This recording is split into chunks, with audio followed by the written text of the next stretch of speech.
Good morning, grade 8th. Students, I hope you have completed yesterday's question answers. Well, let's begin our today's class in which we will cover set 2. Students, what do you think? Why do we cover our nose and mouth when we sneeze? And what are communicable diseases?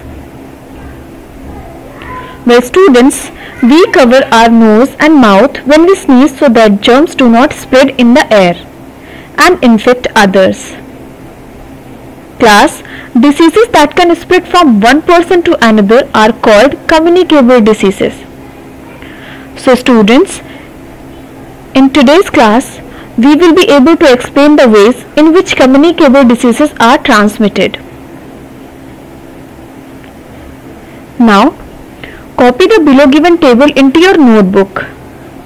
Then think of any two communicable diseases that you know.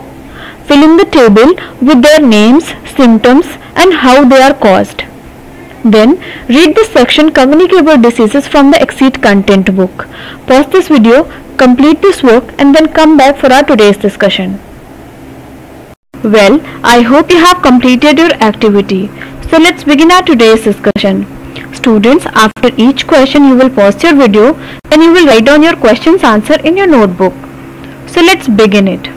Well, my first question for you is, which diseases are communicable diseases and how are they caused?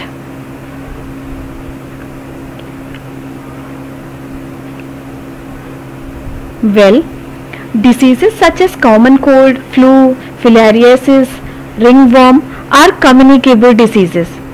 These diseases are generally caused by disease-causing microorganisms called pathogens. For example, common cold is caused by a virus, whereas filariasis is caused by a parasite and ringworm is caused by a fungus. Well, then what are their symptoms?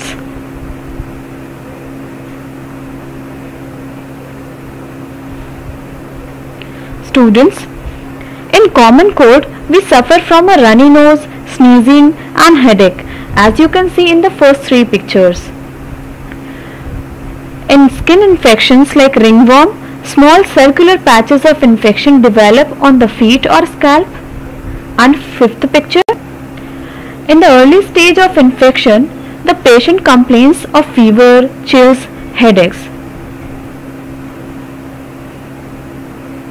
Then what are the ways in which communicable diseases can spread?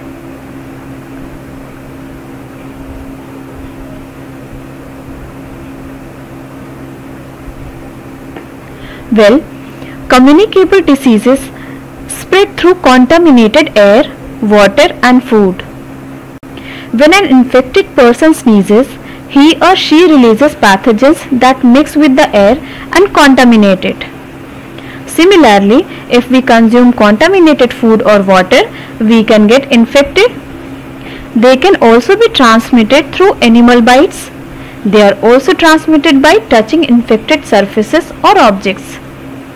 For example, if we use a handkerchief of an infected person, we are likely to get the infection, or if we touch an infected body part of a person like the skin, nose, we may also catch the infection. Then how are communicable diseases different from non-communicable diseases?